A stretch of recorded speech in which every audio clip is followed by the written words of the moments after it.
ಆಕಾಶವಾಣಿ ಮಂಗಳೂರು.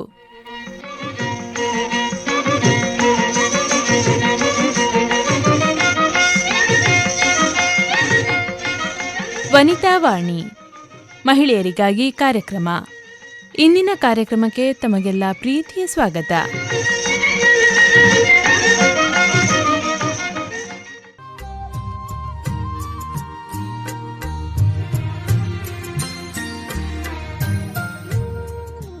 ಅಂತಾರಾಷ್ಟ್ರೀಯ ಮಹಿಳಾ ದಿನಾಚರಣೆಯ ಶುಭಾಶಯಗಳು ಕೇಳುಗರೆ.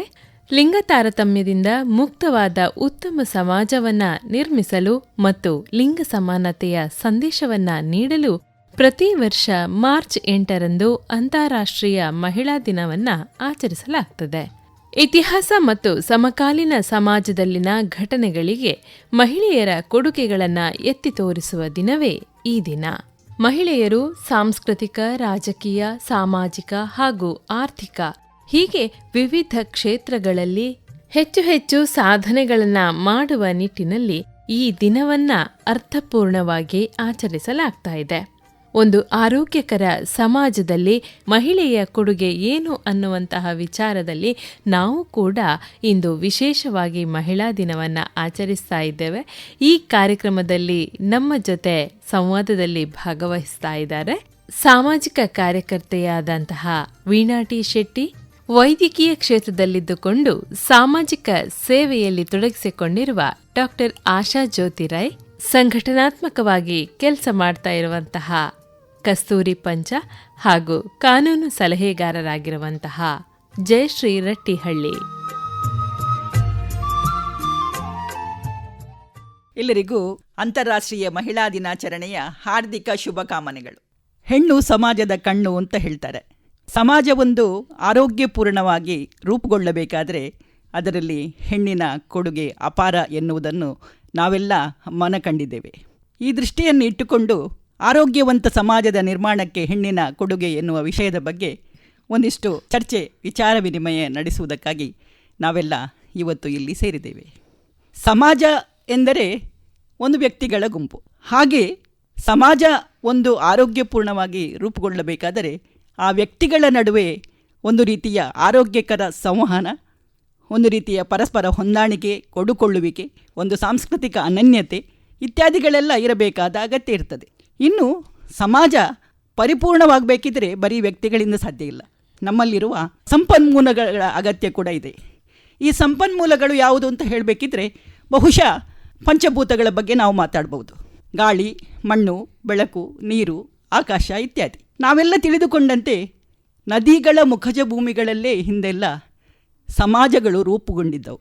ಯಾಕೆಂತ ಹೇಳಿದರೆ ಸಮಾಜದ ಒಂದು ರೂಪುಗೊಳ್ಳಬೇಕಾದರೆ ನೀರಿನ ಅವಶ್ಯಕತೆ ಅತ್ಯಗತ್ಯವಾಗಿತ್ತು. ಒಟ್ಟಿನಲ್ಲಿ ಹೇಳುವುದಿದ್ರೆ ವ್ಯಕ್ತಿಗಳಿಂದ ರೂಪುಗೊಂಡ ಈ ಸಮಾಜ, ಇದರಲ್ಲಿ ಒಂದು ಅವಿಭಾಜ್ಯ ಅಂಗವಾಗಿದ್ದಾಳೆ ಹೆಣ್ಣು. ಈ ಹೆಣ್ಣು ಇಂಥ ಒಂದು ಸಮಾಜದ ರೂಪುಗೊಳ್ಳುವಿಕೆಗೆ ಯಾವ ರೀತಿ ಕೊಡುಗೆಯನ್ನು ಕೊಟ್ಟಿದ್ದಾಳೆ ಎನ್ನುವ ಬಗ್ಗೆ ನಿಮ್ಮ ಅಭಿಪ್ರಾಯವನ್ನು ಶ್ರೀಮತಿ ಜಯಶ್ರೀ ರಟ್ಟಿಹಳ್ಳಿ, ಕಾನೂನು ಸಲಹೆಗಾರ್ತಿ, ಅವರಲ್ಲಿ ನಾನು ಕೇಳ್ತಾ ಇದ್ದೇನೆ. ಈಗ ನಾವು ಮಹಿಳೆಯರನ್ನು ನೋಡೋದಾದರೆ ಕಾನೂನಾತ್ಮಕವಾಗಿ ಮೊದಲನೆಯದಾಗಿ ನಾವು ರಾಜರ ಕಾಲದಲ್ಲಿ ಅಥವಾ ಹಿಂದಿನ ಕಾಲಕ್ಕೆ ಹೋಗುವುದಾದರೆ ಅವಾಗ ಮಹಿಳೆಯರಿಗೆ ಬೇಕಾಗಿರುವಂತಹ ಎಲ್ಲ ಅನುಕೂಲಗಳು ಇತ್ತು. ಕಾನೂನಲ್ಲಿ ಯಾವುದೇ ತಾರತಮ್ಯಗಳು ಯಾವುದು ಕಂಡು ಬರ್ತಿರಲಿಲ್ಲ. ಅದೇ ರೀತಿ ನಾವು ಸ್ವಲ್ಪ ಅದರ ನಂತರದ್ದು ದಿನಮಾನಗಳಲ್ಲಿ ನೋಡೋದಾದರೆ ಸ್ವಲ್ಪ ತಾರತಮ್ಯಗಳಿತ್ತು. ನಮ್ಮ ಕಾನೂನಲ್ಲಿ ಮಹಿಳೆಯರಿಗೆ ಅಷ್ಟಾಗಿ ಸ್ಪೆಸಿಫಿಕ್ ಆಗಿ ಯಾವುದೇ ಕಾನೂನು ಅಂತ ಇರಲಿಲ್ಲ, ಅದರ ಅವಶ್ಯಕತೆ ಕೂಡ ಇರಲಿಲ್ಲ. ಆದರೆ ಸ್ವಾತಂತ್ರ್ಯ ಪೂರ್ವಕ್ಕೆ ಈ ಘಟ್ಟಕ್ಕೆ ನಾವು ಬರುವಾಗ ಇದರ ಅವಶ್ಯಕತೆ ಖಂಡಿತವಾಗಿಯೂ ಇತ್ತು. ಹಾಗೆ ಇದನ್ನು ಸರಿಸಮಾನಗೊಳಿಸಲಿಕ್ಕೋಸ್ಕರ ಬೇಕಾದಂತಹ ಕಾನೂನುಗಳು ಕೂಡ ಅದಕ್ಕೋಸ್ಕರ ಮಾಡಲಾಗಿತ್ತು. ಅದೇ ರೀತಿಯಾಗಿ ಕಾನೂನುಗಳು ಮಾಡಿದ ನಂತರ ಮಹಿಳೆಯರಿಗೆ ಆಲ್ಮೋಸ್ಟ್ ಈಗ ಯಾವ ಪೊಸಿಷನಲ್ಲಿಗೆ ಬಂತು ಅಂತ ಹೇಳಿದರೆ ಅವರಿಗೆ ಆದಂತಹ ಹಕ್ಕುಗಳಿದೆ, ಬಾಧ್ಯತೆಗಳಿದೆ. ಅದಕ್ಕೆ ಬೇಕಾಗಿರುವಂತಹ ಕಾನೂನುಗಳನ್ನು ಕೂಡ ನಾವು ರೂಪಿಸಲಾಗಿತ್ತು. ಅದು ಕಾನೂನುಗಳನ್ನು ಎಲ್ಲರೂ ಪಾಲಿಸಬೇಕಾಗಿತ್ತು. ಇದಕ್ಕೆ ಒಂದು ನಾನು ಉದಾಹರಣೆ ಕೊಡಬೇಕು ಅಂತ ಹೇಳಿದರೆ, ಸಂವಿಧಾನದಲ್ಲಿ ಸ್ಪೆಸಿಫಿಕ್ ಆಗಿ ಮಹಿಳೆಯರಿಗೋಸ್ಕರ ಅಂತಲೇ ಕೆಲವೊಂದು ಅಂಶಗಳನ್ನು ಅಳವಡಿಸಲಾಗಿತ್ತು. ಇದರಲ್ಲಿ ಅವರಿಗೆ ಯಾವುದೇ ರೀತಿಯಾದಂತಹ ತಾರತಮ್ಯಗಳು ಮಾಡಲಿಕ್ಕಿಲ್ಲ, ಎಲ್ಲೂ ಭೇದ ಭಾವ ಮಾಡಲಿಕ್ಕಿಲ್ಲ. ಪೇಮೆಂಟ್ ಇರ್ಬೋದು, ಯಾವುದೇ ವಿಷಯಗಳಲ್ಲಾಗಲಿ ತಾರತಮ್ಯಗಳು ಮಾಡಲಿಕ್ಕಿಲ್ಲ ಅನ್ನೋ ರೀತಿಯಲ್ಲಿ ಬಂತು. ಅದೇ ರೀತಿ ನಾವು ಈಗ ನೋಡೋದಾದರೆ, ಪ್ರೆಸೆಂಟ್ ಸಿಚುವೇಶನನ್ನು ನಾವು ನೋಡೋದಾದರೆ, ಆಲ್ಮೋಸ್ಟ್ ನಾವೀಗ ಯಾವ ಹಂತಕ್ಕೆ ಮುಟ್ಟಿದ್ದೀವಿ ಅಂದರೆ ಜೆಂಡರ್ ನ್ಯೂಟ್ರಾಲಿಟಿ ಅನ್ನೋ ಕಾನ್ಸೆಪ್ಟನ್ನು ನಾವು ಪ್ರತಿಯೊಂದು ಕಡೆ ಎಕ್ಸೆಪ್ಟ್ ಮಾಡ್ತಾ ಇದ್ದೀವಿ. ಹಾಗಾಗಿ ಮಹಿಳೆಯರಿಗೆ ಒಂದು ಸಪ್ರೇಟ್ ಆದಂತಹ ಕಾನೂನಿನ ಅವಶ್ಯಕತೆ ಇಲ್ಲ, ಎಲ್ಲರನ್ನೂ ನಾವು ಈಕ್ವಲ್ ಆಗಿ ನೋಡಬೇಕು ಅಂತ ಹೇಳಿ ಬರುವಂತಹ ಪೊಸಿಷನಲ್ಲಿ ಇವತ್ತು ನಾವಿದ್ದೀವಿ. ಇದಕ್ಕೆ ನಮಗೆ ತುಂಬ ಹೆಮ್ಮೆ ಕೂಡ ಆಗತ್ತೆ. ಖಂಡಿತ. ಜಯಶ್ರೀ ಅವರೇ, ಒಂದು ಒಳ್ಳೆಯ ವಿಷಯ ಹೇಳಿದಿರಿ. ಜೆಂಡರ್ ನ್ಯೂಟ್ರಲಿಟಿ ನಾವೆಲ್ಲರೂ ಯೋಚಿಸಬೇಕಾದ ವಿಷಯ ಇದು. ಹಾಗೆ ಮುಂದುವರಿಯುತ್ತಾ ರಾಜಕೀಯ ಕ್ಷೇತ್ರದಲ್ಲಿ, ಸಂಘಟನಾತ್ಮಕ ಕ್ಷೇತ್ರದಲ್ಲಿ ತುಂಬ ಕೆಲಸ ಮಾಡಿದವರು ಶ್ರೀಮತಿ ಕಸ್ತೂರಿ ಪಂಜ. ಆರೋಗ್ಯಕರ ಸಮಾಜದ ನಿರ್ಮಾಣಕ್ಕೆ ಹೆಣ್ಣಿನ ಕೊಡುಗೆ ಸಾಕಷ್ಟು ಇದೆಯೇ, ಮತ್ತು ಈ ನಿಟ್ಟಿನಲ್ಲಿ ಏನಾದರೂ ಸಮಸ್ಯೆಗಳು ಇವೆಯೇ ನೀವು ಕಂಡ ಹಾಗೆ? ಖಂಡಿತವಾಗ್ಲೂ ತಾವು ಹೇಳಿದಂಥ ಮಾತು 100% ಸತ್ಯ ಇದೆ. ಸಂಘಟನಾತ್ಮಕವಾಗಿ ಹಾಗೂ ರಾಜಕೀಯವಾಗಿ ಇವತ್ತು ಮಹಿಳೆ ತುಂಬ ಸಮಾಜದಲ್ಲಿ ಮುಂದುವರಿದಿದ್ದಾರೆ. ಹಾಗಂತ ಹೇಳಿಕೊಂಡು ಮಹಿಳೆಗೆ ಎಲ್ಲವೂ ಸಿಗುತ್ತಾ ಅಂತ ಕೇಳಿದ್ರೆ 100% ಸಿಗುವುದಿಲ್ಲ, ಅವಕಾಶಗಳು ಸಿಗುವುದಿಲ್ಲ. ಅಂದರೆ ಸವಾಲುಗಳು ಇದೆ. ಮಹಿಳೆಯರಿಗೆ ರಾಜಕೀಯ ರಂಗದಲ್ಲಿ ಬೇಕಾದಷ್ಟು ಸವಾಲುಗಳಿದೆ. ಆ ಎಲ್ಲ ಸವಾಲುಗಳನ್ನು ಎದುರಿಸಿಕೊಂಡು ಮಹಿಳೆ ಇವತ್ತು ಸಮಾಜದಲ್ಲಿ, ರಾಜಕೀಯ ಕ್ಷೇತ್ರದಲ್ಲಿ, ಅದರಲ್ಲೂ ವಿಶೇಷವಾಗಿ ಬೇರೆ ಬೇರೆ ಕ್ಷೇತ್ರಗಳಲ್ಲಿ ಮಹಿಳೆ ತನ್ನನ್ನು ತಾನು ತೊಡಗಿಸಿಕೊಳ್ತಾರೆ. ಹಾಗಂತ ಹೇಳಿಕೊಂಡು ರಾಜಕೀಯ ಕ್ಷೇತ್ರಕ್ಕೆ ಬರಬೇಕಾದ್ರೆ ಮಹಿಳೆಗೆ ತುಂಬ ಕಷ್ಟ ಇದೆ. ಆ ಕಷ್ಟವನ್ನು ಎದುರಿಸಿಕೊಂಡು, ಸವಾಲುಗಳನ್ನು ಎದುರಿಸಿಕೊಂಡು ಮಹಿಳೆ ರಾಜಕೀಯ ಕ್ಷೇತ್ರದಲ್ಲಿ ಸಂಘಟನಾತ್ಮಕವಾಗಿ ಬೆಳೆಯಬೇಕು. ಸಮಾಜದ ಇನ್ನೊಂದು ಅಂಗ ಯಾವುದಂತ ಕೇಳಿದರೆ ರಾಜಕೀಯ ಕ್ಷೇತ್ರ.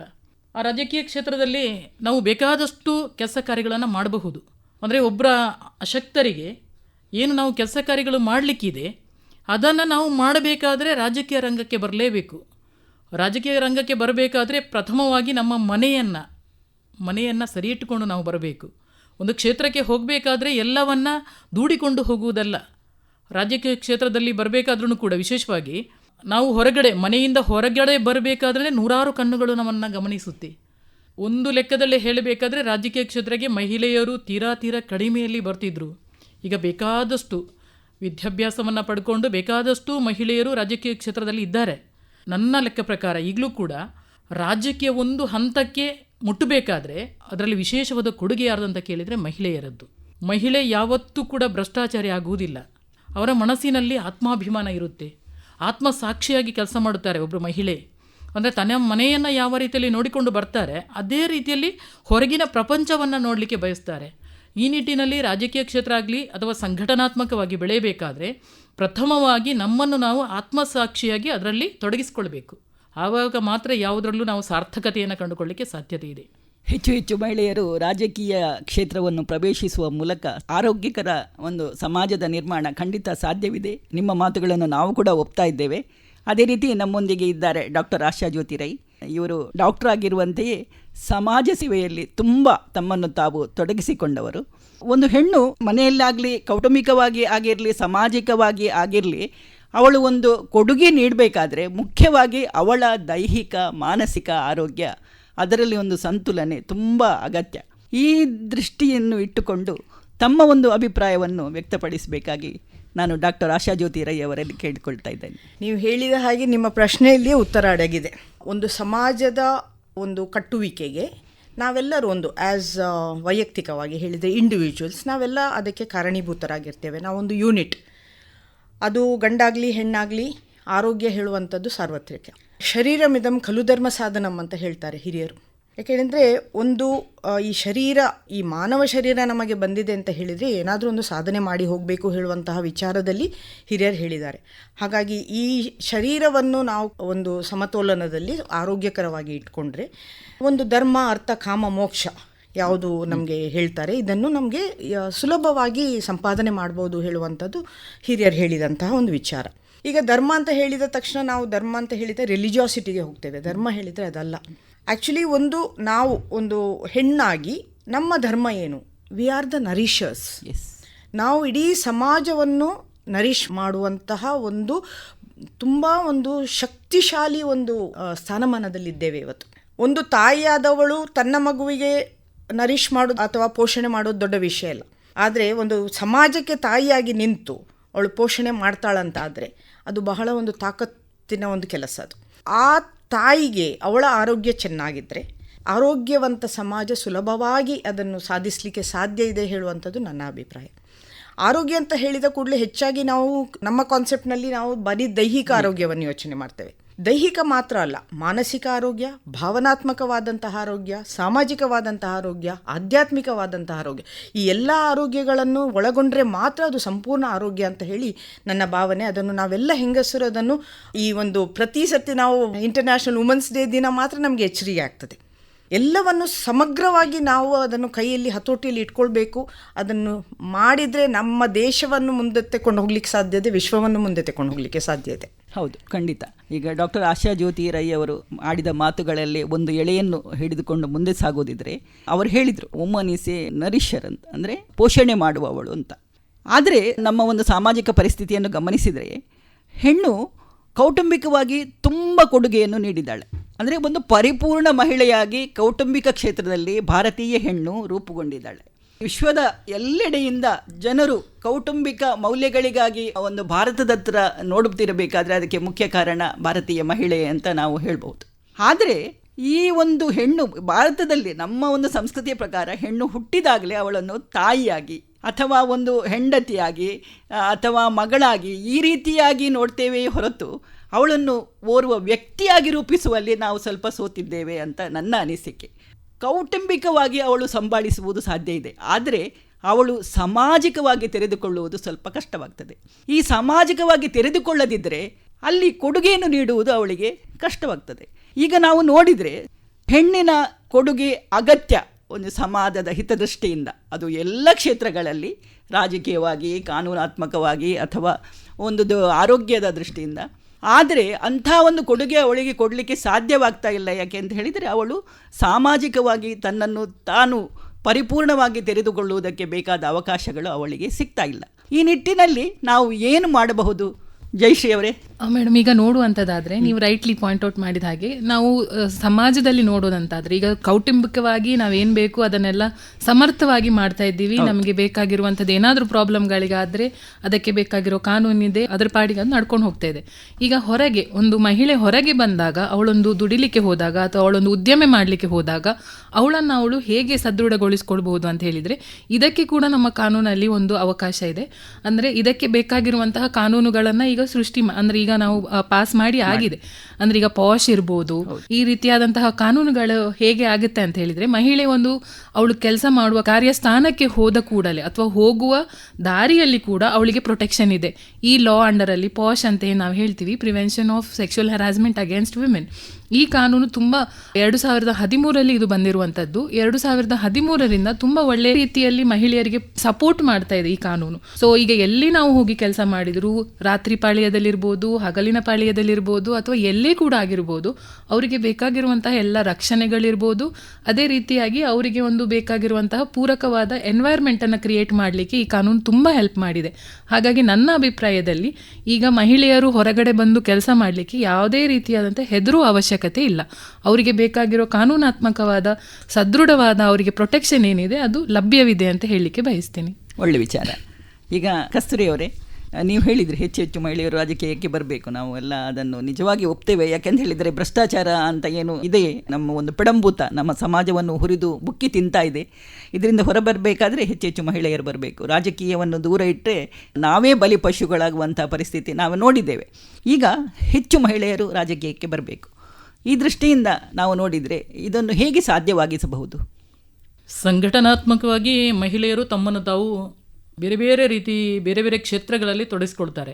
ಆದರೆ ಸಂಘಟನೆಯ ದೃಷ್ಟಿಯಿಂದ ನೋಡಬೇಕಾದ್ರೆ ರಾಜಕೀಯ ಕ್ಷೇತ್ರಕ್ಕೆ ಬರಬೇಕಾದ್ರೆ ಅಷ್ಟು ಸುಲಭದ ಮಾತಲ್ಲ. ನಾನು ಆವಾಗಲೇ ಹೇಳಿದ ರೀತಿಯಲ್ಲಿ ಸುಲಭ ಇಲ್ಲ. ಒಂದು ಹಂತದಲ್ಲಿ ಮಹಿಳೆಯರನ್ನು ಸ್ವಲ್ಪ ಹಿಂದಕ್ಕೆ ಇಡುವಂಥ ವ್ಯವಸ್ಥೆಗಳು ಎಲ್ಲ ರಾಜಕೀಯ ವ್ಯವಸ್ಥೆಯಲ್ಲಿ ಆಗ್ತಾ ಇದೆ. ಅದನ್ನೆಲ್ಲ ಮೆಟ್ಟಿ ನಾವು ರಾಜಕೀಯ ಕ್ಷೇತ್ರದಲ್ಲಿ ಮುಂದುವರಿಯಬೇಕಾದ್ರೆ ಪ್ರಥಮವಾಗಿ ನಾನು ಆವಾಗಲೇ ಹೇಳಿದ ರೀತಿಯಲ್ಲಿ ಆತ್ಮಸಾಕ್ಷಿಯಾಗಿ ಆತ್ಮಾಭಿಮಾನದಿಂದ ನಾವು ಕೆಲಸ ಮಾಡಬೇಕು, ಭ್ರಷ್ಟಾಚಾರ ರಹಿತವಾಗಿ ಮತ್ತು ಯಾವುದಕ್ಕೂ ಹೆದರದೆ. ಮಹಿಳೆಯರಲ್ಲಿ ಎಲ್ಲದರಲ್ಲೂ ಕೂಡ ಎಲ್ರಿಗೂ ಕೂಡ ಆಸೆ ಅಂತ ಇರುತ್ತೆ. ಆದರೆ ಆಸೆ ಯಾವತ್ತೂ ಕೂಡ ಅಮೃತ. ಹಾಗಂತ ಹೇಳಿಕೊಂಡು ದುರಾಸೆ ಅದು ವಿಷ. ಅದಕ್ಕೋಸ್ಕರ ಆಸೆ ಅಮೃತದ ರೀತಿಯಲ್ಲಿ ನಾವು ಅದನ್ನು ಬಳಸಿಕೊಂಡ್ರೆ ಸರಿಯಾಗುತ್ತೆ. ಅದನ್ನು ಬಿಟ್ಟು ದುರಾಸೆಯ ರೀತಿಯಲ್ಲಿ ಹೋದರೆ ಖಂಡಿತಕ್ಕೂ ಅದು ವಿಷ ಆಗುತ್ತೆ. ಆ ರೀತಿಯಲ್ಲಿ ಯೋಚನೆಗಳನ್ನು ಮಾಡಬೇಕಾದ್ರೆ ರಾಜಕೀಯ ಕ್ಷೇತ್ರ ತೀರ ನಮಗೆ ಕಷ್ಟ, ಮಹಿಳೆಯರಿಗೆ ಕಷ್ಟನೇ, ಅದರಲ್ಲಿ ಎರಡು ಮಾತಿಲ್ಲ. ಅದನ್ನು ಮೆಟ್ಟಿ ನಾನು ಬರಬೇಕಾದ್ರೆ ರಾಜಕೀಯ ಕ್ಷೇತ್ರದಲ್ಲಿ ನಾನು ಒಂದಷ್ಟು ಮುಂದುವರಿಬೇಕಾದ್ರೆ ನಾನು ಏನಂತ ಬೇಕು. ಉದಾಹರಣೆಗೆ ನಾನು ಹೆದರು ಪುಕ್ಕಲಿತನದಿಂದ ರಾಜಕೀಯ ಕ್ಷೇತ್ರಕ್ಕೆ ಬಂದರೆ ಖಂಡಿತಕ್ಕೂ ಆಗೋದಿಲ್ಲ. ಒಂದು ನಮ್ಮಲ್ಲಿ ಸ್ವಾಭಿಮಾನ ಇರಬೇಕು. ಯಾವತ್ತೂ ಕೂಡ ನ್ಯಾಯಯುತವಾಗಿ ನಾವು ರಾಜಕೀಯ ಕ್ಷೇತ್ರದಲ್ಲಿ ಇರಬೇಕು, ಪ್ರಾಮಾಣಿಕರಾಗಿರಬೇಕು. ಆವಾಗ ಮಾತ್ರ ಆತ್ಮಸ್ಥೈರ್ಯದಿಂದ ನಮಗೆ ಮಾತಾಡಲಿಕ್ಕೆ ಸಾಧ್ಯತೆ ಇದೆ. ಸಂಘಟನೆಯನ್ನು ಬೆಳೆಸ್ಕೊಳ್ಬೇಕಾದ್ರೆ ಒಬ್ಬ ತಾಯಿಯಾಗಿ, ಒಬ್ಬರು ವೈದ್ಯರಾಗಿ ಆಶಕ್ಕ ಬಹಳ ಚೆನ್ನಾಗಿ ಹೇಳಿದರು, ಒಬ್ಬಳು ತಾಯಿ ಮನೆಯನ್ನು ಮಾತ್ರ ನೋಡಿಕೊಳ್ಳುವುದಲ್ಲ, ಸಮಾಜವನ್ನು ನೋಡಿಕೊಳ್ತಾರೆ. ಸಮಾಜದ ಓರೆಕೊರೆಗಳನ್ನು ತಿದ್ದಿ ತೀಡುವಂಥ ವ್ಯವಸ್ಥೆಗಳನ್ನು ಒಬ್ಬ ತಾಯಿಯಾಗಿ ಮಾಡ್ತಾರೆ. ಆ ನಿಟ್ಟಿನಲ್ಲಿ ಸಂಘಟನಾತ್ಮಕವಾಗಿ ಬೆಳೆಯಲಿಕ್ಕೂ ಸಾಧ್ಯತೆ ಇದೆ, ರಾಜಕೀಯ ಕ್ಷೇತ್ರದಲ್ಲೂ ಬೆಳೆಯಲಿಕ್ಕೆ ಸಾಧ್ಯತೆ ಇದೆ. ಇವಾಗ ಜಾಸ್ತಿ ಮಹಿಳೆಯರು ರಾಜಕೀಯ ಕ್ಷೇತ್ರದಲ್ಲಿ ಬರ್ತಾ ಇದ್ದಾರೆ. ಎಷ್ಟು ವೇಗವಾಗಿ ಬರ್ತಾರೆ ಅಷ್ಟೇ ಸ್ವಲ್ಪ ಹಿನ್ನಡೆಯನ್ನು ಕಂಡುಕೊಳ್ತಾರೆ. ಅದು ಯಾವತ್ತೂ ಮಾಡಬಾರ್ದಂತ ನಾನು ಹೇಳೋದು. ಅಂದರೆ ಹಂತ ಹಂತವಾಗಿ ನಾವು ಒಂದು ಕ್ಷೇತ್ರದಲ್ಲಿ ಮುಂದುವರಿಬೇಕು. ಅದು ಕೂಡ ನಾನು ಮತ್ತೊಮ್ಮೆ ಹೇಳ್ತಾ ಇದ್ದೀನಿ, ಪ್ರಾಮಾಣಿಕವಾಗಿ ರಾಜಕೀಯ ಕ್ಷೇತ್ರದಲ್ಲಿ ಮಹಿಳೆಯರು ತಮ್ಮನ್ನು ತಾವು ತೊಡಗಿಸ್ಕೊಳ್ಬೇಕು. ನಿಮ್ಮ ಮಾತನ್ನು ಮುಂದುವರಿಸಿಕೊಂಡು ನಾನೊಂದು ಮಾತು ಕೇಳಲಿಕ್ಕೆ ಬಯಸ್ತೇನೆ. ಏನಂತ ಹೇಳಿದರೆ, ಈಗ 2029 ಏನು 33% ಸೀಟುಗಳು ಮಹಿಳಾ ಮೀಸಲಾತಿ ಏನು ಬರುವುದಿದೆ, ಬಹುಶಃ 2029 ಅದು ನಮಗೆ ದೊರಕ್ತದೆ ಅಂತ ಹೇಳ್ತಾರೆ. ಇದರಿಂದ ಒಂದು ರಾಜಕೀಯ ಸ್ಥಿತಿಗತಿಯಲ್ಲಿ ಬದಲಾವಣೆ ಬರಬಹುದೇ? 100% ಖಂಡಿತಕ್ಕೂ. ಈಗ ದೇಶದ ಪ್ರಧಾನಮಂತ್ರಿಯವರು ಯಾವ ರೀತಿಯಲ್ಲಿ ಕೆಲಸ ಕಾರ್ಯಗಳನ್ನು ಮಾಡಿಕೊಂಡು ಹೋಗ್ತಾರೆ, ಆ ನಿಟ್ಟಿನಲ್ಲಿ ಎಲ್ಲರೂ ಯೋಚನೆಗಳನ್ನು ಮಾಡಬೇಕು. ಬರುವಂಥ 2029 ಮಹಿಳೆಯರಿಗೆ ಒಂದಷ್ಟು ಸ್ಥಾನಮಾನಗಳು ಸಿಗುತ್ತೆ. ಅದು ಲೋಕಸಭೆ ಇರ್ಬೋದು, ವಿಧಾನಸಭೆ ಇರ್ಬೋದು. 2029 ಬರುವಂಥ ಸಂದರ್ಭಗಳಲ್ಲಿ ಖಂಡಿತಕ್ಕೂ ಒಂದಷ್ಟು ಬದಲಾವಣೆಗಳ ಸಾಧ್ಯತೆ ಇದ್ದೇ ಇದೆ. ಖಂಡಿತ ನಮಗೂ ಎಲ್ಲರಿಗೂ ಖುಷಿ ಕೊಡುವ ವಿಷಯ ಇದು. ಹೀಗೆ ಮುಂದುವರಿಯುತ್ತಾ ಆಶಾ ಜ್ಯೋತಿಯವರು ಅವರೊಬ್ಬ ವೈದ್ಯರಾಗಿರುವ ಹಾಗೆ ತುಂಬ ಕೆಳಸ್ತರದ ಒಂದು ಜನರೊಂದಿಗೆ ತುಂಬ ಸಂಪರ್ಕದಲ್ಲಿರುವ, ಅಂದರೆ ಸಮಾಜ ಸೇವೆಯನ್ನು ಮಾಡುತ್ತಾ ಬಂದವರು. ನಾನು ಕಂಡ ಹಾಗೆ ಕೆಳಸ್ತರದ ಮಹಿಳೆಯರನ್ನು, ಅವರಲ್ಲಿ ಒಂದು ಸ್ಫೂರ್ತಿಯನ್ನು ತುಂಬಿ ಅವರು ಹೆಚ್ಚು ಅವರಿಗೆ ಮೊದಲ ಪ್ರಾಶಸ್ತ್ಯ ಅಂತ ಹೇಳಿದರೆ ಅವರ ಕುಟುಂಬ, ಅದರ ಬಗ್ಗೆ ಅವರು ಯಾವತ್ತೂ ಯೋಚನೆ ಮಾಡ್ತಾ ಇದ್ದಾರೆ. ಈ ಕುಟುಂಬವನ್ನು ಮೀರಿ ಅವರು ಬೆಳಿಬೇಕಾದ್ರೆ, ಸಾಮಾಜಿಕವಾಗಿ ತೆರೆದುಕೊಳ್ಳಬೇಕಾದ್ರೆ ನಾವು ಏನು ಮಾಡಬಹುದು? ನಾವೆಲ್ಲ ಸ್ವಲ್ಪ ಎಂಪವರ್ಡ್ ವುಮನ್ ಅಂತ ಏನು ಹೇಳ್ತೇವೆ, ಮಹಿಳಾ ಸಬಲೀಕರಣವನ್ನು ನಾವು ಸ್ವಲ್ಪ ಅಟ್ಲೀಸ್ಟ್ ನಾವು ಕಂಡಿದ್ದೇವೆ, ಕೇಳಿದ್ದೇವೆ. ನಾವು ಸೇರಿ ಏನಾದರೂ ಮಾಡಬಹುದೇ? ಕೆಳಸ್ತರದ ಮಹಿಳೆಯರನ್ನು ಈ ನಿಟ್ಟಿನಲ್ಲಿ ಮುಂದುವರಿಯುವುದಕ್ಕೆ ನಮ್ಮದೇನಾದರೂ ಪ್ರೋತ್ಸಾಹ ಕೊಡಬಹುದೇ? ವೀಣಕ, ಎಂಪವರ್ಮೆಂಟ್ ಹೇಳೋದು ಅದೊಂದು ಸೊಸೈಟಿಯಲ್ ಮೈಂಡ್ಸೆಟ್ ಅಂತ ನಾನು ಯೋಚನೆ ಮಾಡ್ತೇನೆ. ಯಾಕೆಂತ ಹೇಳಿದರೆ ನೋಡಿ, ಈಗ ಕಾನೂನು ಮಾಡ್ಬೋದು ಅಥವಾ ರಾಜಕೀಯ ದೃಷ್ಟಿನಲ್ಲಿ ಪಾಲಿಸೀಸ್ ಮಾಡ್ಬೋದು, ಎಲ್ಲ ಮಾಡ್ಬೋದು. ಮಾತ್ರ ನಿಮ್ಮ ಮನೆಯ ಒಳಗಿರುವಂತಹ ವಾತಾವರಣವೇ ರಿಸ್ಟ್ರಿಕ್ಟಿವ್ ಆದರೆ ನೀವೇನು ಮಾಡಲಿಕ್ಕೆ ಆಗೋದಿಲ್ಲ. ಹಾಗಾಗಿ ಎಷ್ಟು ಸಾಧ್ಯ ಆಗ್ತದ ನಮ್ಮಂಥವರು ಸ್ವಲ್ಪ ಅವೇರ್ನೆಸ್ ಕೊಡಬೇಕು. ಬೇಸಿಕಲಿ ನಮ್ಮ ಭಾರತ ದೇಶದಲ್ಲಿ ಅದನ್ನು ಸಮಸ್ಯೆ ಅಂತ ಹೇಳೋದಿಲ್ಲ, ಅದು ಆ್ಯಕ್ಚುಲಿ ಅಡ್ವಾಂಟೇಜ್ ಆಗಿರಬಹುದು. ನಮ್ಮ ಈ ದೊಡ್ಡ ಪಾಪ್ಯುಲೇಷನ್ನಿಂದಾಗಿ ನಾನಾ ರೀತಿಯ ಸ್ತರಗಳು ನಮ್ಮ ದೇಶದಲ್ಲಿದೆ. ಈಗ ಫಾರ್ ಎಕ್ಸಾಂಪಲ್ ನೀವು ಲೋ ಇನ್ಕಮ್ ಬ್ರ್ಯಾಕೆಟ್ ತಗೊಳ್ಳಿ, ಅದರಲ್ಲಿ ಒಂದು ಲೆವೆಲ್ ಅಲ್ಲ, ಅದರಲ್ಲಿಯೇ ಒಂದು 10 ಲೆವೆಲ್ಸ್ ಇರ್ತದೆ. ಸೊ ಅತ್ಯಂತ ಲೋ ಇನ್ಕಮ್ ಬ್ರ್ಯಾಕೆಟ್ನಲ್ಲಿ ಇರುವವರ ಸಮಸ್ಯೆಗಳು ಮತ್ತು ಒಂದು ಸ್ವಲ್ಪ ಹೈಯರ್ ಲೋ ಇನ್ಕಮ್ ಬ್ರ್ಯಾಕೆಟ್ನಲ್ಲಿರುವಂತಹ ಸಮಸ್ಯೆಗಳು ಬೇರೆ ಇರ್ತದೆ. ಹಾಗಾಗಿ ನಮ್ಮಂಥ ದೇಶದಲ್ಲಿ ಅಷ್ಟು ಸುಲಭವಾಗಿ ಅದನ್ನು ಒಮ್ಮೆಲೇ ಸರಿ ಮಾಡ್ತೇವೆ ಹೇಳುವಂಥದ್ದು ಆಗೋದಿಲ್ಲ. ನಮ್ಮಂಥವರು ಪ್ರಾಬಬಲಿ ನೀವು ಹೇಳಿದ ಹಾಗೆ ಸ್ವಲ್ಪ ಅವೇರ್ನೆಸ್ ಎಕ್ಸ್ಪೋಜರ್ ಇದ್ದವರು, ನಾವು ನಮ್ಮ ಏರಿಯಾಗೆ ಸೀಮಿತವಾಗಿ ಒಂದು 10 ಫ್ಯಾಮಿಲೀಸಾ, ಒಂದು 20 ಫ್ಯಾಮಿಲೀಸಾ ಅಥವಾ ಒಂದು 100 ಫ್ಯಾಮಿಲೀಸಾ, ಇಡೀ ಕುಟುಂಬವನ್ನು ಒಂದು ಮನಪರಿವರ್ತನೆ ಮಾಡಿ ನೋಡಿ, ಇವರ ಹತ್ರ ಸಹ ಸಾಮರ್ಥ್ಯ ಇದೆ, ನಿಮ್ಮ ಮನೆ ಹೆಣ್ಣು ಮಕ್ಕಳ ಹತ್ರ ಸಾಮರ್ಥ್ಯ ಇದೆ, ಅವರನ್ನು ಮುಂದೆ ಬರಲಿಕ್ಕೆ ಬಿಡಬೇಕು, ಮತ್ತು ದುಶ್ಚಟಗಳಿಂದ ನೀವು ಹೊರಗೆ ಬರಬೇಕು ಹೇಳುವಂತಹ ಈ ಎಲ್ಲ ವ್ಯವಸ್ಥೆ ಹೇಳಿದರೆ ಇದು ಒಂದು ಸಣ್ಣ ಒಂದು ಈ ಅವಧಿಯಲ್ಲಿ ಮಾತಾಡಿ ಮುಗಿಸುವಂತಹ ವ್ಯವಸ್ಥೆ ಅಲ್ಲ, ಖಂಡಿತ ಅಲ್ಲ. ಇದಕ್ಕೆ ವಿಶೇಷವಾದಂತಹ ಗಮನ ನಾವು ಕೊಡಬೇಕಾಗಿದೆ. ಅದು ರಾಜಕೀಯ ಮಟ್ಟದಲ್ಲಿ ಕಾನೂನಾತ್ಮಕವಾಗಲಿ ಅಥವಾ ಆರೋಗ್ಯದ ಒಂದು ಹೆಲ್ತ್ ಇಶ್ಯೂಸ್ ಆಗಲಿ, ಯಾವುದಕ್ಕೆ ಸಂಪೂರ್ಣವಾಗಿ ಅದನ್ನು ನಾವು ಕೈಗೆ ತಗೊಳ್ಳಿಕ್ಕೆ ಆದರೆ ಮಾತ್ರ ನಮಗೆ ಒಂದು ನೋಟಬಲ್ ಚೇಂಜ್ ಅಂತ ಗೊತ್ತಾಗ್ತದೆ ಅಂತ ನನ್ನ ಒಂದು ಅನಿಸಿಕೆ. ಈಗ ನಾವೇನು ಇವತ್ತು ಅಂತಾರಾಷ್ಟ್ರೀಯ ಮಹಿಳಾ ದಿನಾಚರಣೆಯನ್ನು ಮಾಡ್ತಾ ಇದ್ದೇವೆ, ಇದೊಂದು ಜಾಗತಿಕವಾಗಿ ಸಾರ್ವತ್ರಿಕವಾಗಿ ಮಹಿಳೆಯರ ಬಗ್ಗೆ ಯೋಚನೆ ಮಾಡುವಂತಹ ದಿನ. ಇಲ್ಲಿ ಮಹಿಳೆಯರು ಅಂತ ಹೇಳಿದರೆ ಅದು ಆ ದೇಶದವರು ಈ ದೇಶದವರು ಅಂತ ಇಲ್ಲ, ಆ ಧರ್ಮದವರು ಈ ಧರ್ಮದವರು ಅಂತ ಇಲ್ಲ, ಎಲ್ಲರೂ ಒಂದೇ. ಅದಕ್ಕಾಗಿ ಅದನ್ನೊಂದು ಅಂತಾರಾಷ್ಟ್ರೀಯ ಮಹಿಳಾ ದಿನಾಚರಣೆ ಅಂತ ಹೇಳ್ತಾರೆ. ಯಾಕೆಂದರೆ ನಾವು ಯೋಚನೆ ಮಾಡ್ಬೋದು, ನಮ್ಮ ಭಾರತದಲ್ಲಿ ಮಹಿಳೆಯರಿಗೆ ಸಮಸ್ಯೆಗಳಿವೆ, ಅಮೆರಿಕದಂಥ ಮುಂದುವರಿದ ದೇಶದಲ್ಲೂ ಮಹಿಳೆಯರಿಗೆ ಸಮಸ್ಯೆಗಳಿವೆಯೇ ಎನ್ನುವ ಒಂದು ಸಂಶಯ ನಮಗೆ ಬರ್ಬೋದು. ಆದರೆ ಇದೊಂದು ಸಾರ್ವತ್ರಿಕ, ಇದೊಂದು ಜಾಗತಿಕ ಸಮಸ್ಯೆ. ಈ ಸಮಸ್ಯೆ ಯಾಕೆ ಅಂತ ಹೇಳಿದರೆ, ಸ್ತ್ರೀವಾದಿ ಹೇಳ್ತಾರೆ, ಹೆಣ್ಣು ಹುಟ್ಟುವಾಗ ಹೆಣ್ಣು ಗಂಡ ನಡು ಯಾವುದೇ ಒಂದು ವ್ಯತ್ಯಾಸ ಇರುವುದಿಲ್ಲ, ಅವಳನ್ನು ಹೆಣ್ಣಾಗಿ ಬೆಳೆಸುವುದು ಸಮಾಜ ಅಂತ. ಅವಳು ಹುಟ್ಟಿದಾಗಲೇ ಒಂದಷ್ಟು ಅವಳಿಗೆ ಕಂಡೀಷನ್ಸ್ ಹಾಕ್ತಾ ಅವಳನ್ನು ನಾವು ಬೆಳೆಸ್ತೇವೆ. ನೀನು ಅದನ್ನು ಮಾಡಲಿಕ್ಕೆ ಹುಟ್ಟಿದವಳು, ಇದನ್ನು ಮಾಡಲಿಕ್ಕೆ ಹುಟ್ಟಿದವಳು ಎನ್ನುವಂಥ ಒಂದು ಕಂಡೀಷನ್ಸ್ ಅವಳ ಮನಸ್ಸಲ್ಲಿ ನಾವು ಅದನ್ನು ಹಾಕ್ತಾ ಬೆಳೆಸುವ ಕಾರಣ ಅವಳಿಗೆ ಮುಂದುವರಿಯುವುದಕ್ಕೆ ತುಂಬ, ಅದನ್ನು ಎಲ್ಲ ದಾಟಿಕೊಂಡು ಆ ಅಡೆತಡೆಗಳನ್ನು ದಾಟಿಕೊಂಡು ಮುಂದುವರಿಯದವರು ಇಲ್ಲ ಅಂತ ನಾನು ಹೇಳುವುದಿಲ್ಲ.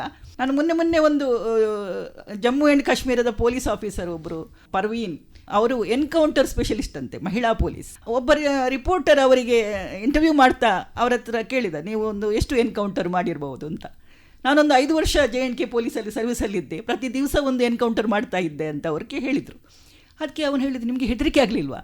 ಹೆದರಿಕೆ ಅನ್ನುವಂಥ ಒಂದು ವಿಷಯವೇ ಇಲ್ಲ, ಒಂದು ವಸ್ತುವೇ ಇಲ್ಲ ಅಂತ ಅವರು ಹೇಳಿದರು. ಇನ್ನೊಂದು ನನ್ನ ಪ್ರತ್ಯಕ್ಷ ಅನುಭವ, ನಾನು ಒಂದು 2-3 ವರ್ಷದ ಹಿಂದೆ ಕಲ್ಕತ್ತಾಗೆ ಹೋಗಿದ್ದೆ. ಅಲ್ಲಿ ಒಬ್ಬರನ್ನು ಭೇಟಿಯಾಗಿದ್ದೆ, ಪಾರ್ವತಿ ಬರುವ ಎನ್ನುವರು. ಅವರು ಜಗತ್ತಿನ ಮೊದಲ ಮಹಿಳಾ ಮಾವುತರು. ಆನೆಗಳನ್ನು ಟೇಮ್ ಮಾಡಿ, ಅಂದರೆ ಅದನ್ನು ಪಳಗಿಸಿ ಅವರು ಅದರ ಮೇಲೆ ಕೂತ್ಕೊಂಡು ಇಡೀ ಅರಣ್ಯ ಸುತ್ತಾರೆ. ನೋಡುವುದಕ್ಕೆ ನಮ್ಮಷ್ಟು ಕೂಡ ಒಂದು 5-5.5 ಅಡಿ ಎತ್ತರದ ಬರೀ ಸಣಕಳು ಕಾಯದ ಮಹಿಳೆಯವರು. ಅವರ ಹತ್ರ ಕೇಳಿದರು, ನಿಮಗೆ ಹೆದರಿಕೆ ಆಗೋದಿಲ್ವಾ ಆನೆಗಳನ್ನು, ದೈತ್ಯ ಗಾತ್ರದ ಆನೆಗಳನ್ನು ಕಂಡಾಗ ನಿಮಗೆ ಹೆದರಿಕೆ ಆಗೋದಿಲ್ವಾ ಅಂತ. ಅದಕ್ಕೆ ಅವ್ರು ಹೇಳಿದರು, ಹೆದರಿಕೆ ಯಾಕೆ, ಧೈರ್ಯ ಇಲ್ವಾ? ಧೈರ್ಯ ಇದೆ, ಒಳಗಿದೆ. ಆ ಧೈರ್ಯ, ಒಳಗಿರುವ ಧೈರ್ಯವನ್ನು ಹೊರ ಹಾಕಬೇಕಷ್ಟೆ. ಇದನ್ನು ನಾವು ತುಂಬ ಕಡೆ ನೋಡಿದ್ದೇವೆ. ಒಂದು ದೇವಿ ಮಹಾತ್ಮೆ ಆಟ ನೋಡುವಾಗಲೂ ನೋಡಿದ್ದೇವೆ. ಎಲ್ಲರೂ ತಮ್ಮೊಳಗಿರುವ ಅಂತಃಶಕ್ತಿಯನ್ನು ಹೊರಹಾಕಿ ಆ ಮೂಲಕ ಒಂದು ಬೃಹತ್ತಾದ ಒಂದು ಬದಲಾವಣೆಯನ್ನು ತರುವುದಕ್ಕೆ ಸಾಧ್ಯವಿದೆ. ಬಹುಶಃ ಹೆಣ್ಣು ಮಕ್ಕಳು ಕೂಡ ತಮ್ಮೊಳಗಿರುವ, ಮುಖ್ಯವಾಗಿ ಇಲ್ಲಿ ನಾನು ಹೇಳುವುದು ಮಹಿಳೆಯರ ಪಾತ್ರ. ಈ ಒಂದು ವ್ಯಕ್ತಿ ಸಮಾಜ ಅಂತ ನಾವು ಏನು ಹೇಳ್ತೇವೆ, ಇದರ ಒಂದು ಬೇಸಿಕ್ ಅಂದರೆ ಮೂಲಭೂತ ಒಂದು ಅಂಶ ಅಂತ ಹೇಳಿದರೆ ಒಬ್ಬ ವ್ಯಕ್ತಿ. ಈ ವ್ಯಕ್ತಿಯನ್ನು ಹೆರುವುದು ಹೆಣ್ಣು, ಆ ವ್ಯಕ್ತಿಯನ್ನು ಬೆಳೆಸುವುದು ಹೆಣ್ಣು, ಅವನನ್ನು ಒಬ್ಬ ಸಂಸ್ಕಾರವಂತನಾಗಿ ಒಬ್ಬ ಒಳ್ಳೆಯ ವ್ಯಕ್ತಿಯಾಗಿ ರೂಪಿಸುವುದು ಹೆಚ್ಚಿನ ಅಂಶ. ಬಹುಶಃ ಅದು ನಮ್ಮ ಜವಾಬ್ದಾರಿ, ಅದರಿಂದಾಗಿ ನಾವು ಸಾಮಾಜಿಕವಾಗಿ ತೆರೆದುಕೊಳ್ಳುವುದು ಸಾಧ್ಯವಾಗದೆ ಹೋಗಿರಬಹುದು. ಆದರೆ ವ್ಯಕ್ತಿಗಳನ್ನು ರೂಪಿಸುವಲ್ಲಿ ತಾಯಿಯ ಪಾತ್ರ ಅತ್ಯಂತ ಹಿರಿದಾದುದು.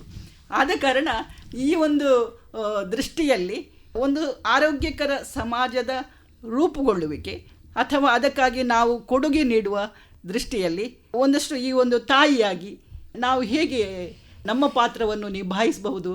ಜಯಶ್ರೀ. ಎಸ್ ಮೇಡಮ್, ಈಗ ನನ್ನದೇ ಒಂದು ಎಕ್ಸಾಂಪಲ್ ಕೊಡ್ತೇನೆ. ನನಗೆ ಒಬ್ಬ ಮಗ ಮತ್ತು ಮಗಳು. ಮಗ ಕ್ರಿಕೆಟಿಗೆ ಹೋಗುವಾಗ ಮಗಳು ಕೂಡ ತುಂಬ ಹಠ ಮಾಡ್ತಿದ್ಲು, ನಾನು ಸಹ ಕ್ರಿಕೆಟಿಗೆ ಹೋಗ್ತೀನಿ ಅಂತ. ನನ್ನ ಗೊತ್ತಿರೋರೊಬ್ರು ಹೇಳಿದರು, ಯಾಕೆ ಹುಡುಗಿಗೆ ಯಾಕೆ ಕ್ರಿಕೆಟು, ನೀನು ಕಳಿಸಬೇಡ ಅಂತ. ಆದರೆ ನಮ್ಮ ಮನೇಲಿ ನಾವು ಹೇಗೆ ಡಿಸೈಡ್ ಮಾಡಿದೆ ಅಂದರೆ, ಯಾವುದೇ ರೀತಿಯ ತಾರತಮ್ಯ ನಾವಿಬ್ಬರಿಗೂ ಮಾಡೋದಿಲ್ಲ. ಹಾಗಾಗಿ ನನ್ನ ಮಗಳನ್ನು ಕೂಡ ನಾನು ಕ್ರಿಕೆಟಿಗೆ ಹಾಕಿದ್ದೆ. ಈಗ ಅವಳು ಕ್ರಿಕೆಟ್ ಕಲಿತಾ ಇದ್ದಾಳೆ. ಅವಳು 6 ವರ್ಷದ ವಯಸ್ಸಿನಲ್ಲಿ ಕ್ರಿಕೆಟ್ ಆಡ್ತಾ ಇದ್ದಾಳೆ. ಹಾಗಾಗಿ ಅದಷ್ಟೇ ಅಲ್ಲದೆ ಈಗ ನನ್ನ ಪ್ರೊಫೆಷನಲ್ಲಿ ನೋಡೋದಾದರೆ, ನಾನೊಂದು NGO ನಡೆಸ್ತೇನೆ. ಇದರ ಕೆಲಸದ ಮೇಲೆ ನಾನು ರಾತ್ರಿ 11 ಗಂಟೆಗೆ ಹೋಗಬೇಕಾಗತ್ತೆ, 12 ಗಂಟೆಗೆ ಹೋಗಬೇಕಾಗತ್ತೆ. 1 ಗಂಟೆಗೆ ನನಗೆ ಹಿರಿಯ ನಾಗರಿಕರಿಂದ ಕಾಲ್ ಬಂದರೆ ನಾನು ಎನಿ ಟೈಮ್ ನನ್ನ ಕಾರ್ ಇಟ್ಕೊಂಡು ನಾನು ಹೋಗ್ತೇನೆ. ನನಗೆ ಹೆಚ್ಚಿನ ಜನ ಕೇಳ್ತಾರೆ, ನಿನಗೆ ಭಯ ಆಗೋದಿಲ್ವಾ, ಏನು ನಿನಗೇನು ಹೆದರಿಕೆ ಇಲ್ವಾ, ಏನು ನೀನು ಗಂಡು ಬೀರಿ ಥರ ಆಡ್ತೀಯ ಅಂತ. ಅದು ಗಂಡು ಬೀರಿ ಅಲ್ಲ, ನನ್ನ ಮನಸ್ಸಲ್ಲಿರುವಂತಹ ಅವರಿಗೆ ಮಾಡಬೇಕಾಗಿರುವಂತಹ ಸೇವೆ ಅಥವಾ ಅವರಿಗೆ ನನ್ನ ಅವಶ್ಯಕತೆ ಅವರಿಗೆ ಎಷ್ಟಿದೆ, ಯಾಕೆ ನಾನು ಅಲ್ಲಿಗೆ ಹೋಗಬೇಕು ಅಂತ ನನಗೆ ಮನಸ್ಸಲ್ಲಿರೋದ್ರಿಂದ ನನ್ನ ಆತ್ಮಸ್ಥೈರ್ಯದಿಂದ ನಾನು ಹೋಗ್ತೇನೆ. ಹಾಗೆ ದೇವರ ದಯದಿಂದ ಇದುವರೆಗೂ ಯಾವತ್ತೂ ನನಗೆ ಯಾವ ರೀತಿಯಾದಂಥ ಕಂಟಕ ಕೂಡ ಬರಲಿಲ್ಲ. ನಾನು ಆರಾಮಾಗಿ ಹೋಗಿ ನಿಭಾಯಿಸ್ಕೊಂಡು ಆ ಕೆಲಸ ಮುಗಿಸಿ ಏನು ಮಾಡಲಿಕ್ಕಿದೆ, ನನ್ನ ಕಡೆಯಿಂದ ಅವರಿಗೆ ಏನು ಮಾಡಲಿಕ್ಕಿದೆ ಮುಗಿಸಿ ಬರ್ತೇನೆ. ಹಾಗಾಗಿ ನಾನು ಹೇಳುವುದೇನೆಂದರೆ, ಮಹಿಳೆಯರಿಗೆ ತಾವು ಮಾಡುವಂತಹ ಕೆಲಸದ ಮೇಲೆ ನಂಬಿಕೆ ಇರಬೇಕು. ಅದೇ ರೀತಿ ಆತ್ಮಸ್ಥೈರ್ಯ ಇದ್ದರೆ ಯಾವುದೇ ರೀತಿಯಾದಂಥ ಕೆಲಸ ಕೂಡ ನಾವು ಯಶಸ್ವಿಯಾಗಿ ಮಾಡ್ಬೋದು ಅಂತ ಹೇಳಲಿಕ್ಕೆ ಬಯಸ್ತೇನೆ ಮೇಡಮ್. ಒಂದು ಬಾರಿ ನನಗೆ ಆಶಾ ಜ್ಯೋತಿರಯ್ಯವರು ನಮ್ಮಲ್ಲಿಗೆ ಒಂದು ಭಾಷಣ ಹೇಳಲಿಕ್ಕೆ ಬಂದಿದ್ದರು. ಅವರು ಹೇಳಿದರು ಆಗ ಒಂದು ಮಾತು ನನಗೆ ತುಂಬ ಇವತ್ತಿಗೂ ನಾನು ಮರೆಯದ ಒಂದು ಮಾತು. ಪ್ರತಿಯೊಬ್ಬ ವ್ಯಕ್ತಿಯಲ್ಲಿ ಗಂಡಾಗಲಿ ಹೆಣ್ಣಾಗಲಿ, ಈಗ ಗಂಡು ಅಂತ ಹೇಳಿದರೆ ಅವನು ಬರೀ ಗಂಡಸ್ತನ ಕಣ್ಣಿಗೆ ಕಾಣ್ಬೋದು. ಮೃದೂನಿ ಕುಸುಮಾದಪಿ ವಜ್ರಾಪಿ ಕಠೋರಾಣಿ ಅಂತ ಹೇಳ್ತಾರೆ.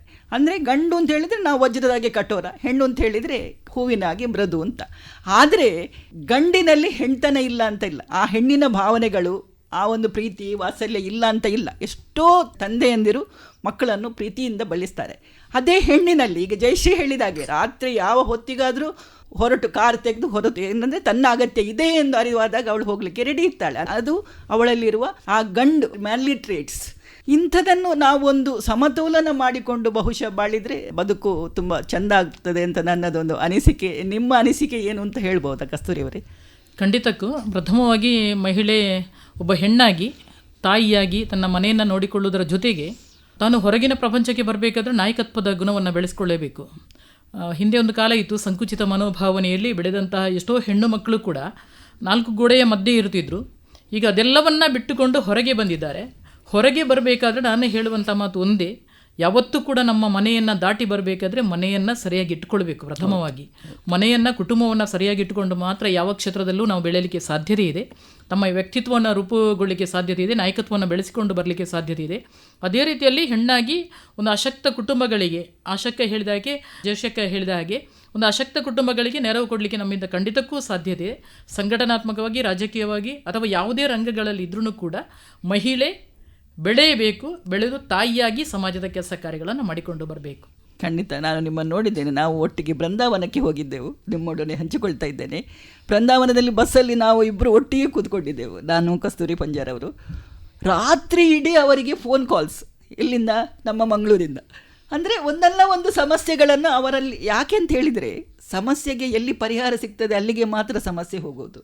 ಉಳಿದವರು ಇವರನ್ನು ಗಮನಿಸ್ತಾ ಇದ್ದರು, ಅವರು ಯಾರು, ಅವರಿಗೆ ಅಷ್ಟೊಂದು ಫೋನ್ ಕಾಲ್ ಬರ್ತದೆ, ಜನರೆಲ್ಲ ಅವರ ಬಳಿ ತಮ್ಮ ಸಮಸ್ಯೆಗಳನ್ನು ಹೇಳಿಕೊಳ್ತಾ ಇದ್ದಾರೆ ಅಂತ ಕೇಳುವಾಗ ನನಗೂ ಒಂದು ಥರ ಹೆಮ್ಮೆ ಎನಿಸಿತು. ನಿಮ್ಮಂಥ ಮಹಿಳೆಯರೆಲ್ಲ ಒಂದು ಒಳ್ಳೆಯ ಸಮಾಜಕ್ಕೆ ನಿಜವಾದ ಕೊಡುಗೆಯನ್ನು ಕೊಡ್ತಾ ಇದ್ದೀರಿ ನೀವು. ಅಭಿನಂದನೆಗಳನ್ನು ತಿಳಿಸ್ತಾ ಮುಂದೆ ಆಶಾ ಜ್ಯೋತಿ ರೈ ಅವರು ತಮ್ಮ ಅನಿಸಿಕೆಗಳನ್ನು, ಅವರು ಅಂದರೆ ಮಂಗಳೂರಿನಂಥ ಒಂದು ನಗರದಲ್ಲಿ ಬೇರೆ ಬೇರೆ ಸ್ತರದ ಮಹಿಳೆಯರನ್ನು ಕಂಡವರು, ಜನರನ್ನು ಕಂಡವರು, ನಿಮ್ಮ ಅನಿಸಿಕೆ ಏನು ಅಂತ ಒಂದಿಷ್ಟು ವಿಚಾರಗಳನ್ನು. ಜಾಸ್ತಿ ಏನಿಲ್ಲ, ಇದರಲ್ಲಿ ಇಷ್ಟೆಲ್ಲ ಮಾತಾಡ್ತೇವೆ ನಾವು. ಸೊಲ್ಯೂಷನ್ ಭಾಳ ಸಿಂಪಲ್. ಫಸ್ಟ್ ನಾವು ಮಾನವರಾಗಿ ಇರಲಿಕ್ಕೆ ಕಲಿಬೇಕು. ಅದು ಗಂಡಾಗಲಿ ಹೆಣ್ಣಾಗಲಿ, ನಮ್ಮ ಹತ್ರ ಎರಡೂ ನಮನೆಯ ಯಾವುದು masculine and feminine traits equal ಆಗಿದೆ. ಅದನ್ನು ಹೇಗೆ ಬೆಳೆಸ್ತೇವೆ? ನಮ್ಮ ಹಳೆ ಕಾಲದಲ್ಲಿ ನೀವು ಈಗ ಹೇಳಿದ ಹಾಗೆ ಒಂದು ಹೆಣ್ಣು ಹೀಗೇ ಇರಬೇಕು ಹೇಳುವಂತಹ ಒಂದು ಚೌಕಟ್ಟನ್ನು ಹಾಕಿದರು.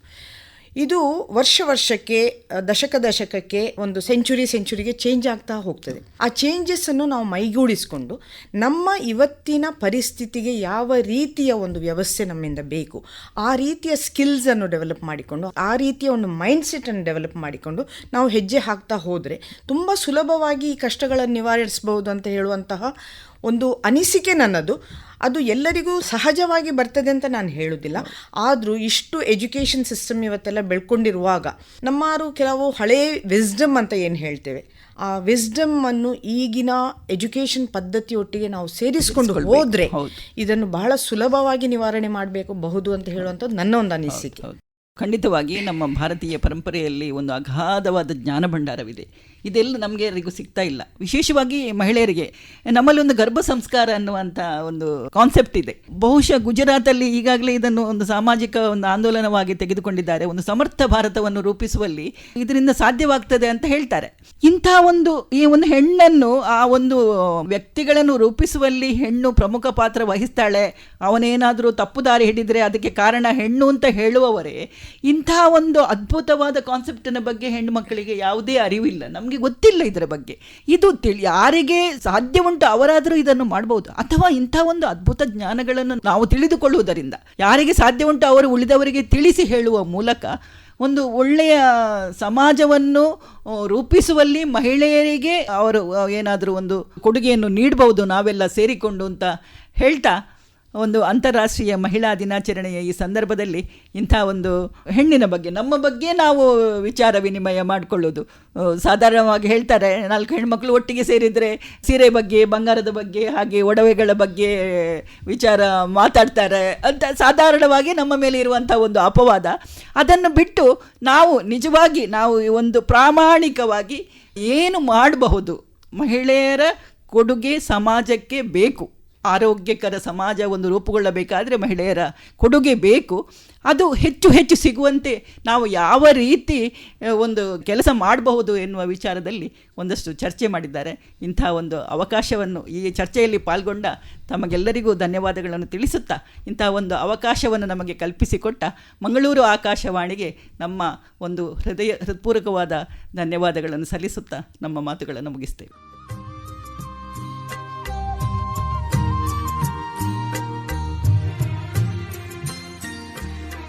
ಇದುವರೆಗೆ ಆರೋಗ್ಯಕರ ಸಮಾಜಕ್ಕೆ ಮಹಿಳೆಯರ ಕೊಡುಗೆ ಈ ಕುರಿತು ಸಂವಾದ ಕೇಳಿದಿರಿ. ಸಂವಾದದಲ್ಲಿ ಭಾಗವಹಿಸಿದವರು ವೀಣಾ ಟಿ ಶೆಟ್ಟಿ, ಡಾಕ್ಟರ್ ಆಶಾ ಜ್ಯೋತಿ ರೈ, ಕಸ್ತೂರಿ ಪಂಜಾ ಹಾಗೂ ಜಯಶ್ರೀ ರಟ್ಟಿಹಳ್ಳಿ.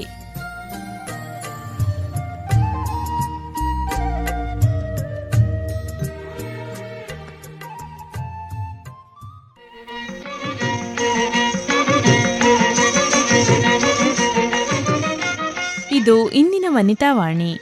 ಮುಂದಿನ ಕಾರ್ಯಕ್ರಮದಲ್ಲಿ ಮತ್ತೆ ಭೇಟಿಯಾಗೋಣ. ನಮಸ್ಕಾರ.